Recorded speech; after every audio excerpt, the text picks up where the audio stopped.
Hello दोस्तों, SR चंदा institute में आपका स्वागत है। आपको बता दें कि आज आपकी हिस्ट्री की क्लास लेंगे। हिस्ट्री में आपका दूसरी क्लास है ये, और इसमें आपका टॉपिक है वैदिक सभ्यता या ऋग्वेद। सबसे पहले हम पढ़ते हैं वैदिक सभ्यता के बारे में। वैदिक सभ्यता को भी हम एक 1 बाय 1 पॉइंट से पढ़ेंगे।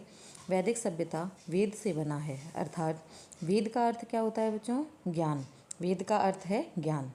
वैदिक संस्कृति के जो निर्माता थे वो आपके आर्य थे।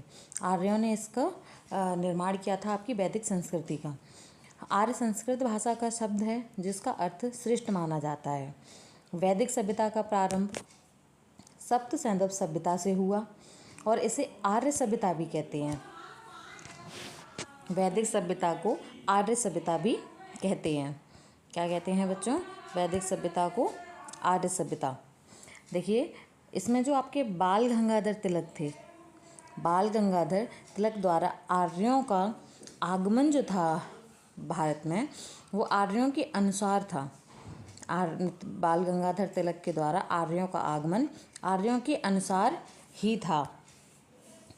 इसके बाद आपका आता है, और इसके साथ ही साथ बच्चों, इसके साथ ही साथ आपको ये दिखाया है कि यहाँ पर जो आपके मैक्सुमलन है, जो आपके मैक्सुमलन जो हैं, इनके द्वारा जो आर्यों का आगमन है वो मध्य एशिया से माना गया है। किसके द्वारा बच्चों? मध्य एशिया के द्वारा। आर्यों की आर्य सभ्यता, आर्यों की आर्य सभ्यता कैसी थी? ग्रामीण सभ्यता थी। उनकी जो सभ्यता थी उस वक्त वो थी उनकी ग्रामीण सभ्यता। ये चीज़ का पता चला है हमें कि इनकी ग्रामीण सभ्यता थी। तो इसके बाद में बच्चों देखो, यहाँ पर उन्होंने पशुपालन किया था और यह कृषि तथा पशुपालन पर पूर्ण रूप से निर्भर थी। जो ग्रामीण सभ्यता थी वो पूर्ण रूप से कृषि पालन और पशुपालन पर निर्भर थी। आर्य सभ्यता की जानकारी हमें वैदिक साहित्य से हुई थी। आर्य सभ्यता की जानकारी हमें वैदिक साहित्य से हुई। और इसमें आपके वेद, पुराण, उपनिषद और आरण्यक और ब्राह्मण ग्रंथ आते हैं। इसमें आपके ब्राह्मण ग्रंथ आते हैं। आपके जो वेदों की संख्या जो है वो आपकी 4 बताई गई है। एक ये ऋग्वेद, यजुर्वेद, सामवेद और अर्थवेद, ये आपके वेद हैं 4। इन वेदों के बारे में जानकारी ये है कि जो ऋग्वेद है आपका सबसे बड़ा वेद है, और अथर्ववेद जो है आपका सबसे नया वेद है।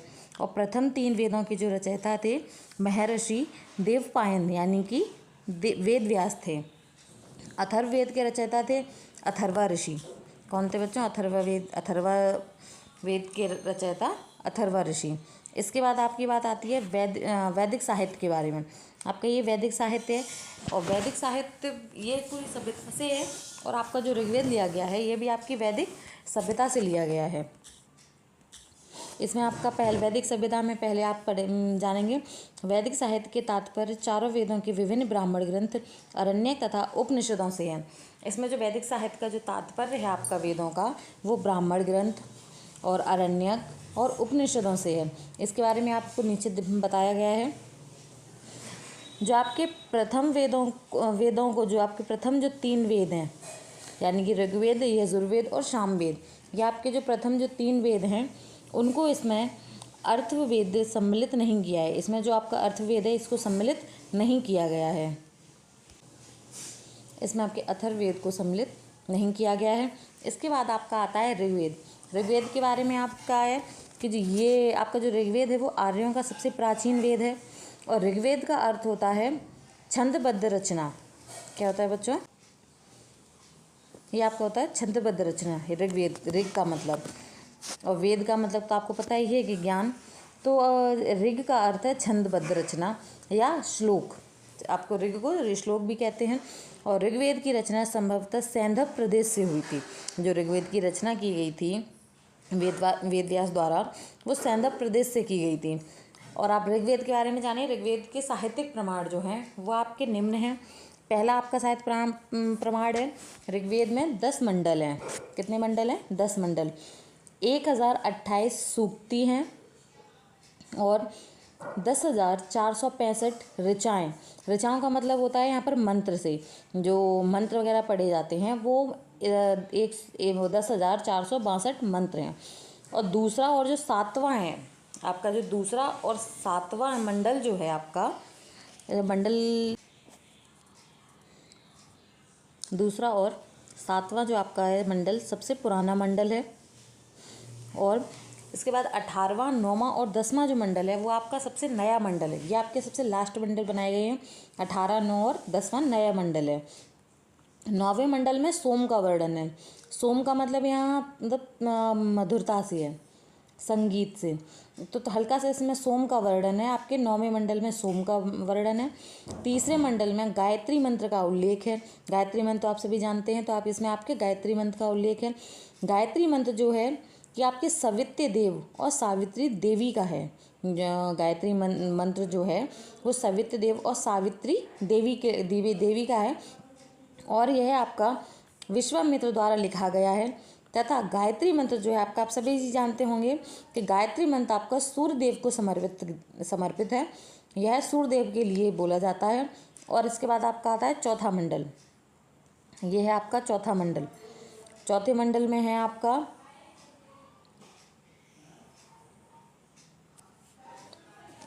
चौथे मंडल में आपके वामदेव का वर्णन है। आपका जो चौथा मंडल आता है इसमें आपके वामदेव का वर्णन है। 10वां मंडल इंद्र को समर्पित है।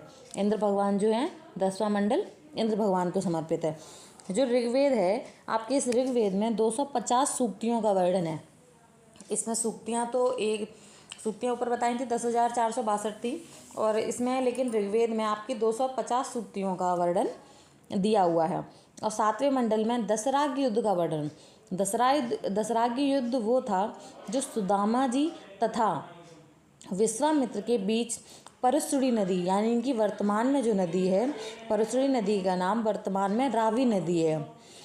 7वें मंडल में दशराग्य युद्ध का वर्णन है जो सुदास तथा विश्वामित्र के बीच परशुड़ी नदी पर वर्तमान में रावी नदी के पास हुआ था। इसमें जो युद्ध का वर्णन है वो सुदास तथा विश्वामित्र के बीच की लड़ाई का वर्णन है। इसके बाद आती है ऋग्वेद की पवित्र नदी कौन सी है। ऋग्वेद की पवित्र नदी सरस्वती नदी है, और उस वक्त उसको नदीत्मा नदी कहते थे। ऋग्वेद के समय पुराने टाइम पे इसको नदीत्मा कहते थे। वर्तमान में इसको सरस्वती नदी कहा जाता है।